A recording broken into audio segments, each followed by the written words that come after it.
Hello everyone and welcome back to the X-Ring. I hope you're doing well today. Guys, I hope you enjoyed that series on how to win a DMR, but we're going to switch gears for a little bit and we're going to look at some, I guess, all-purpose hunting / long-range rifles. And guys, you cannot talk about long range and talk about accuracy without talking about names like Tikka or Steyr. So what we're going to do is we're going to do a side-by-side comparison of two pretty similar rifles, one being the Tikka, the T3x Varmint, and then the other one being the Steyr. This is the THB, the tactical heavy barrel, and we're going to compare them side by side. We'll start them at 100 and we'll see how they do. So stick around.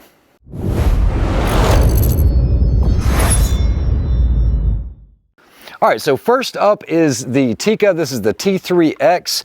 This is the Varmint, so it does have a heavier contour barrel. Guys, we'll start at the back and work our way to the front. You have a nice, generous recoil pad. This is chambered in 6.5 Creedmoor, and it does have length of pull spacers here. One of the things that I like is having that adjustable cheek riser. It does make a huge difference. And guys, while I do know that this is not a lightweight hunting rifle, guys, the way that you see this, it comes in right at 12 pounds. This is both of them, and I haven't outfitted them to be the lightest thing out there. We could definitely go with rings instead of these other setups, and we could go with lighter scopes. But let's go ahead and continue. Coming forwards, you have an interchangeable grip here. So on this angle, you have more of a vertical grip instead of being swept back, and you have a really nice smooth bolt with a generous bolt knob. Guys, Tikkas have always been known for accuracy. They're made in Finland, so this is going to technically be a Finland versus Austria type thing. The trigger is pretty smooth. The magazine, while it's not my favorite because it is a single stack, this does hold 5 rounds. Let's go ahead and talk about the receiver. On the receiver, you have this really nice receiver with a bolt release here on the left side, and you have a machined in base. Okay, so this is one piece. It does have 20 minutes of angle built in, and it is all Cerakoted finish, match barrel that is actually going to have a threaded end cap with 5/8 24. As far as the stock is very textured. It has that Sendero feel from back in the day because you can feel the paint lines. And you have this forend that's held on with screws. It's very comfortable. It's got a lot of feedback as far as tactile feeling. It definitely has a lot of texture here. It doesn't bother me, but there are some sharp edges on it. And like I said, this comes in right around 12 pounds. Guys, we aren't out west where we need, you know, a 9-pound hunting rifle, but this is something that can do hunting and I think long range because you do have that full free floated barrel system, and Tikkas are known for their accuracy. All right, so next up is going to be the Steyr. This is the THB. And guys, I do want to give a big shout out. If you're looking for a Steyr, I think the largest dealer in the country is in Roebuck, South Carolina. It's actually going to be WTP Arms. That's We the People Arms, and they have a huge selection of Steyrs, so there is support in the United States. You know, there is a, they do have a facility down in Alabama, I believe. Those guys were actually super nice. They were able to get me a spare conversion barrel for that Steyr M1 that I reviewed. So I got one of those in 338, full conversion kit. Those guys were awesome to work with. The back side of the butt pad here doesn't have the density of the Tikka T3. It's a little less obvious on this. You can see it's a little thinner, and you've got some texturing on the stock. Feels a little plasticky, no texturing like you had on the Tikka, but you have a really nice cheek riser. It does have a good soft finish on it. I do like the adjustable cheek riser, you guys know that. You also have really nice texturing here on the palm, and this one is outfitted with the set trigger. For all of you young bucks that don't know what that is, this used to be something that was very popular back in the day, and this is an upgrade. But let's say you're firing this, I've checked it, it is clear, there's nothing in the chamber. You know, on a conventional rifle, you pull back and it fires. This has a very crisp trigger. But let's say you were in a position where you wanted the utmost lightest trigger. You can push forwards on that, that sets it, and then now this is literally ounces to fire it. If you had set the trigger, there is a way to roll the safety on this. You could actually lift this up, roll the safety, and now it puts that in the decock position where it's a normal trigger. And on this, you actually have the roll style like the M1 safety. So on the safety mechanism, you've got a couple different options. This one allows the bolt to come out. That's safe on. and that is fire. So you're going to be rolling this. It's very accessible. I do like the angle on the bolt knob. You have a very generous bolt knob on both of these. On the European rifles, they do know how to do something right, and that's make a nice bolt knob to be able to work that action. On both of the rifles, you do have a smaller ejection port. So if you have a malfunction, you're really not getting fingers in here to clear those. That's one of my complaints about the Euro style rifles, but it's just what you got to get used to. On the bottom, you do have a magazine here. This only holds 4, but there is an optional 10-round magazine for this. Some people call this the Pro Hunter 2 or the Pro Hunter 3. But guys, Steyr is known for the cold hammer forged barrels. Some people call these swirly barrels. You know, one of the first precision rifles I ever bought was an SSG 69 Steyr. Just crazy accurate. They are known. They've pioneered this cold hammer forged system. Now this isn't 6.5 Creedmoor. This one does have a 25-inch barrel. I know it's an inch longer than the other one, but unfortunately they don't make this in the 24-inch. And then this also has the 5/8 24 on the threads. It has good texturing on the front. They both form factor are almost identical. This one comes in right at 12 pounds as well. I think with this mount system, we're about 2 ounces heavier. So we just have some cheap Harris's on here. Let's go ahead and get them down range. We're going to check them at 100 yards. We've got 3 different types of ammo. We've got Hornady 140s. I've got Sako 120s, more of a hunting round, and I also have some burgers. All right, so I brought one target with me. What we're going to do is we're going to do 5-shot groups with 3 different types of ammunition.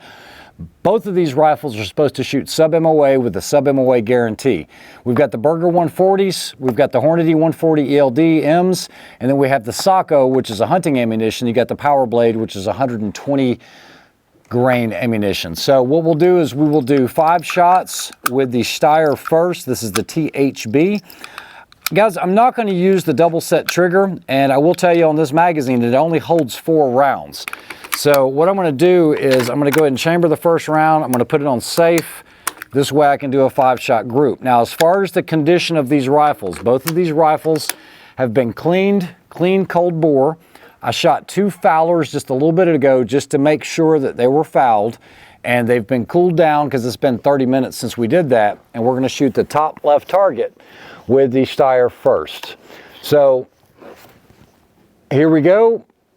Top left target, the S target. Remember, we're looking for group size, not necessarily the location in the center here, because I got different weight ammos. Here we go. Going hot.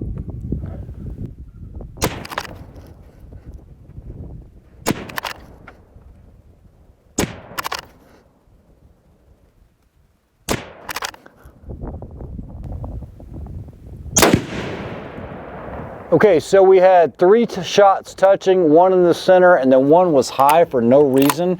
Don't know where that one came from, call it a fly or whatever. Still going to be a sub-MOA, very impressive rifle. As far as the recoil and the grip, guys, I'm not slipping anywhere. It feels comfortable, and it has very little recoil. Yes, I understand it's a 6.5 Creedmoor, but very little felt recoil. Feels very, very good to shoot. Let's go ahead and move over to the Tikka T3x with the same ammunition, the Burger 140s. All right, next up is the Tikka. We're going to be going right beneath that to target number 3.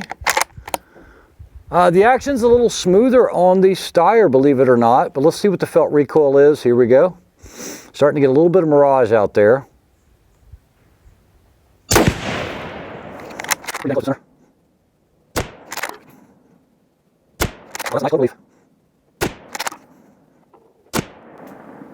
Always that one, isn't it? Either way, guys, a little more felt recoil, a little faster to work the bolt, but both of them sub-minute for sure. That one's probably a half minute, and it was working on a great group until that 5th shot. I was pretty solid on it, so I don't know what happened. So what we'll do now is we're just going to switch back over to the Steyr, and we will shoot. You know what I'm going to do? We just shot the burgers. I've got some cheap ammunition, some Aguila. I think I'm going to change it up because I'm going to shoot some different ammunition here. What we'll do is we'll just go over to the Sako Power Blade next. And because I don't think we need to shoot, I mean, the Hornady is going to work well. We know that. It's kind of like a gold standard. But then again, so does the Burger. Let's try this Sako 120 grain, moving over to the Steyr. All right, here we go. Target number 1, top center. Yeah, we're going to back to this like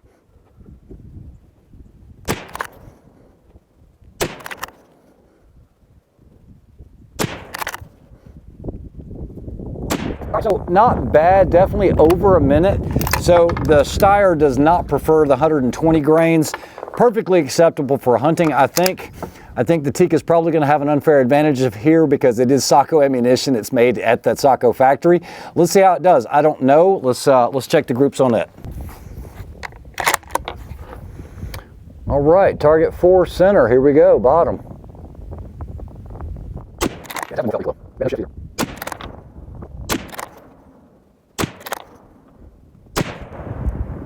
All right, so just over a minute, so both rifles, but we also didn't have much of a point of impact shift, which is pretty good to know. Remember, there's only a difference of about 1 inch on these barrels, on the barrel length. All right, so next up is this, it's Aguila 6.5 Creedmoor full metal jacket boat tail. It is 140 grains. I literally bought it at the gun show. It's $28. I ended up getting it for $25 a box. He had like a case of this stuff. I have no experience with it, none. So we're gonna do 5 rounds because not everybody is gonna be able to shoot expensive match ammunition. We'll see how they like it, and you know, hopefully they'll be somewhere about a minute, minute and a half or so. But we know these are both sub-minute guns, no question about it.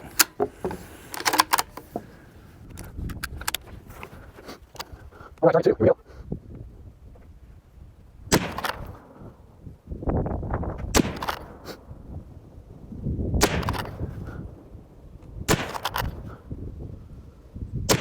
All right, so it did spread out quite a bit. We're looking at about 1.75 inches, and that's just rough estimating.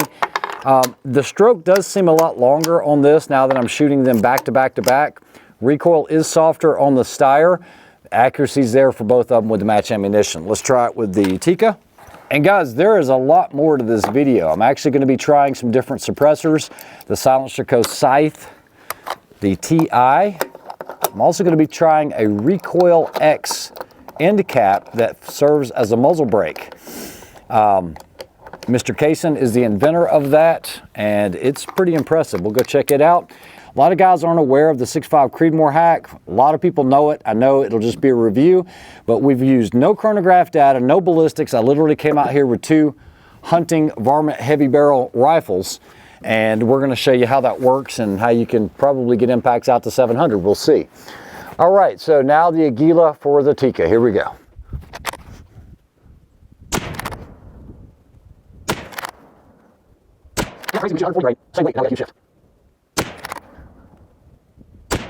All right, so the Steyr actually did better than the Tikka shooting this this cheap ammunition. So right now I'm going to consider it a tie. What I'm noticing is the bolt's faster, not as smooth in the Tikka, and you have more felt recoil. They're both extremely comfortable to shoot, and I can't say there's a weight difference. The weight is literally within a couple of ounces of each other, 2 ounces, I believe. On the Steyr, having that double set trigger for that same price, it is going to be nicer. I didn't shoot it in it because I don't think it would be fair shooting a double set trigger or a set trigger in that, comparing it to this. All right, guys, so unfortunately, while filming this video, my lavalier mic lost the battery power, and so I lost audio. So what we're going to do now is we're going to divert just for a moment. We're going to talk about the Creedmoor hack. Many of you know it, but basically, let's say you're shooting at a target. You have no chronograph data, you have nothing. You just shot the rifles at 100 just like we did with these rifles. I have no data on them whatsoever. Regardless of the ammo that you're shooting, the Creedmoor hack is very simple. If you're shooting a 6.5 Creedmoor and you're shooting a mill-based scope, whatever your distance is, let's say that target is at 400 yards. Just knock off the zeros, just say 4, and then you're going to -2. 2 is going to be your constant. So 4 minus 2 is 2. You'll hold 2 mils in the reticle or dial 2 mils, and you should be close to getting an impact on target. It's nothing crazy, new or anything like that, but if you don't know, it'll get you close.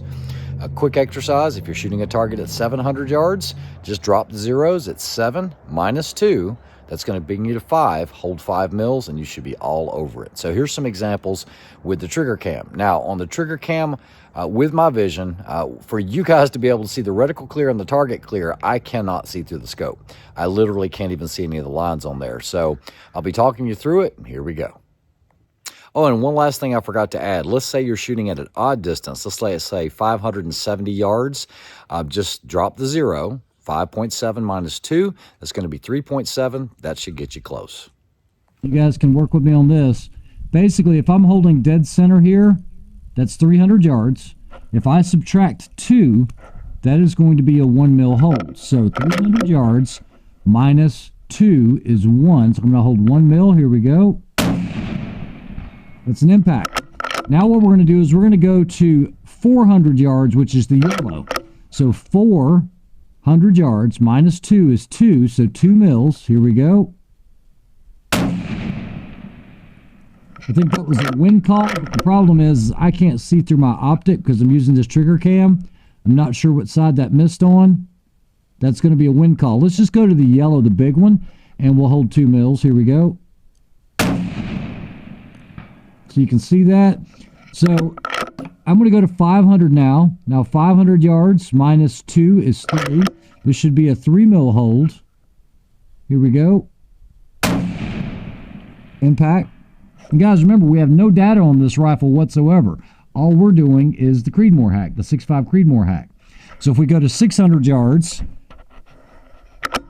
you guys work with me. What's the answer to that? It's going to be minus 2, which would be 4 mils on the hold.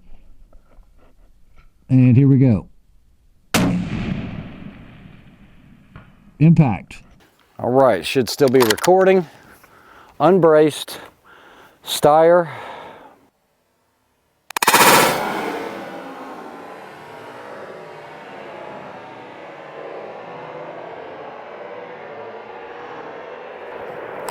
Man, it is much softer recoiling on this rifle as far as the felt recoil. All right, since we're here talking about it, guys, this Silencer Co. Scythe or Scythe, however you want to say it, this is one of the most impressive suppressors, not hunting suppressors, but lightweight suppressors that I've tried. I actually tested these a couple months ago, and this thing is super, super lightweight, but not only that, it was very, very effective in the noise reduction. So let's go ahead and try it. I'm going to go ahead and put it right on top of the Steyr, and we'll look at it with the factory end cap here, and then we'll put that Recoil-X on there and see how it does. All right, looks like I am still in focus. It's probably going to have a shift a little bit, but here we go.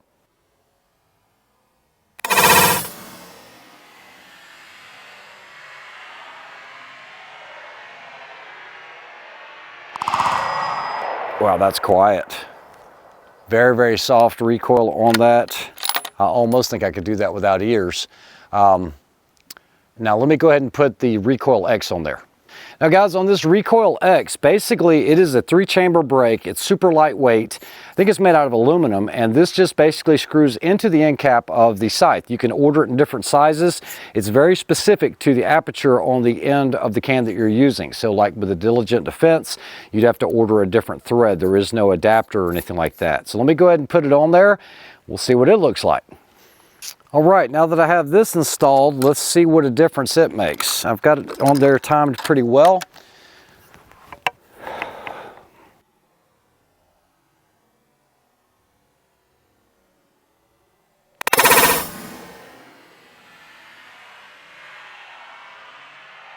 It did make a difference. The recoil is less with that, for sure.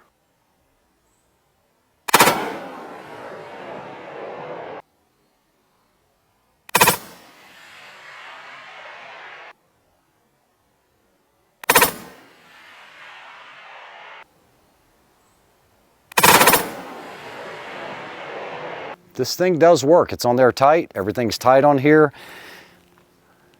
I think it's a good addition. Guys, these run about 180 bucks. Don't know much else about it, but I think if you're looking to reduce your recoil out of your suppressor that you have, this is an option, removing your factory end cap and throwing a 3-chamber brake on there.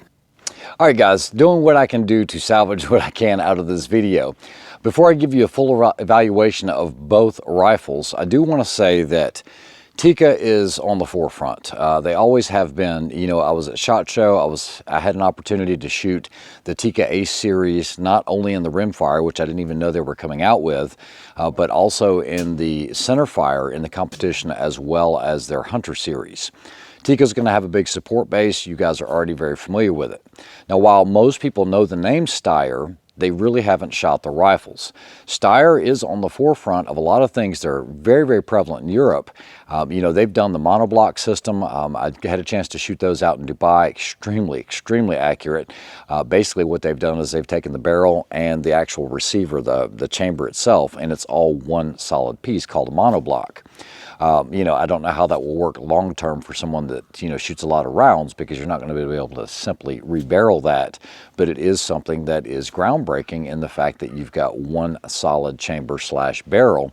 And if you're a hunter, you're probably not going to shoot out your barrel anyway.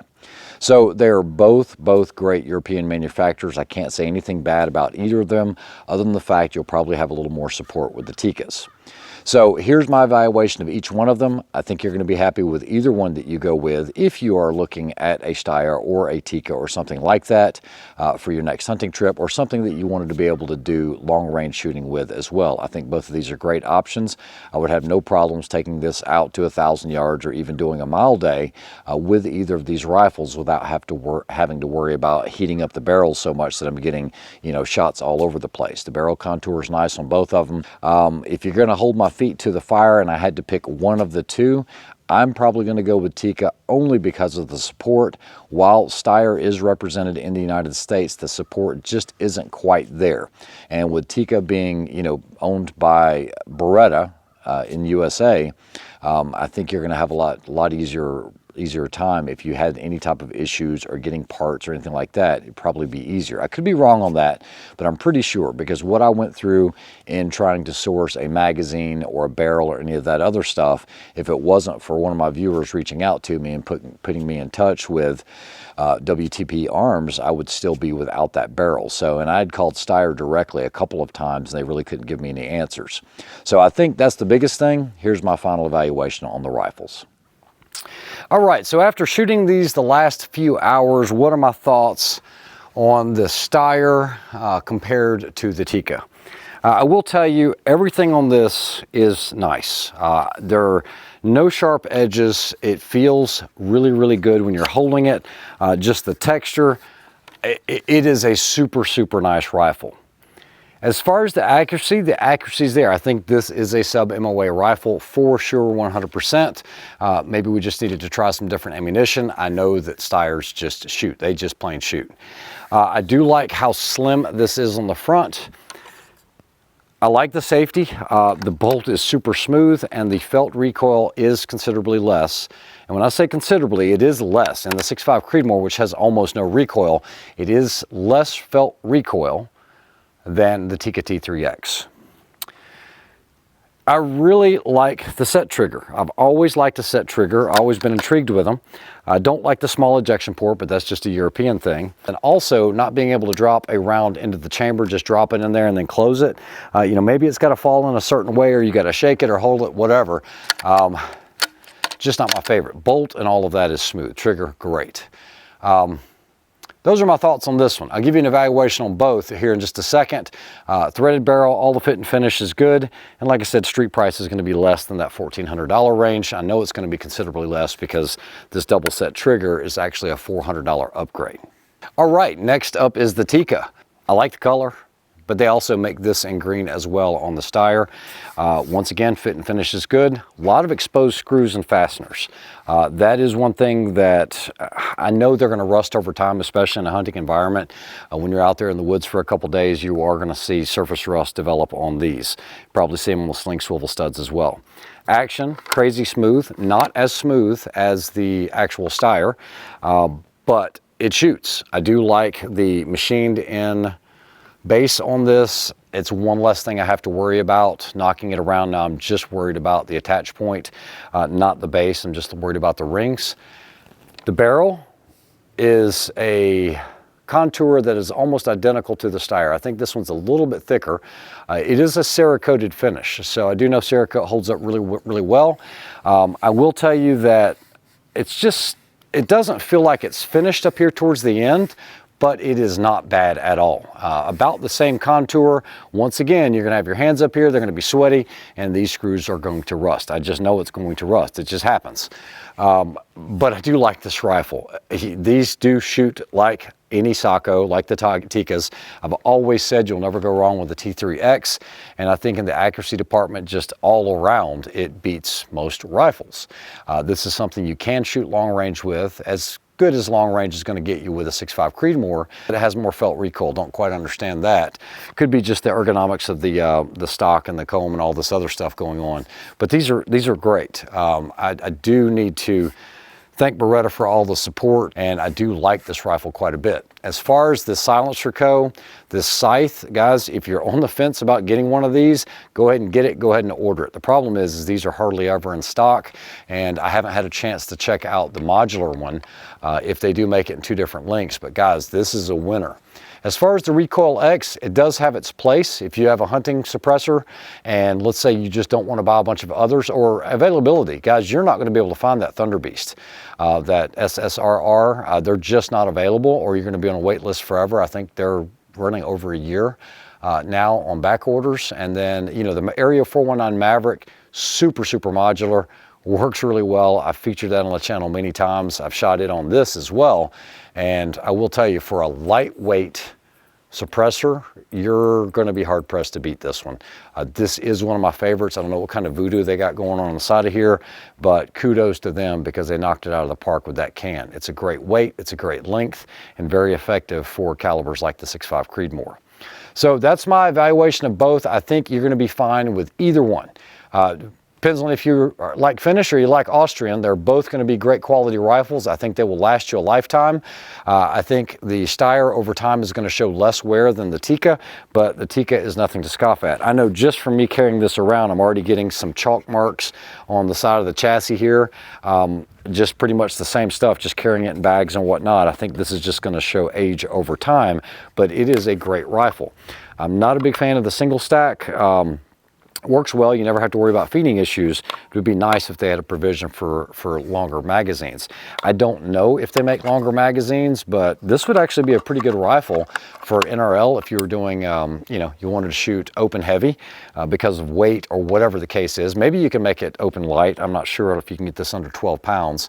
Definitely not with this optic. But so hopefully you guys enjoyed this video. I know it was rather long, but it's hard to review 2 rifles at the same time head to head and give them both a fair shake.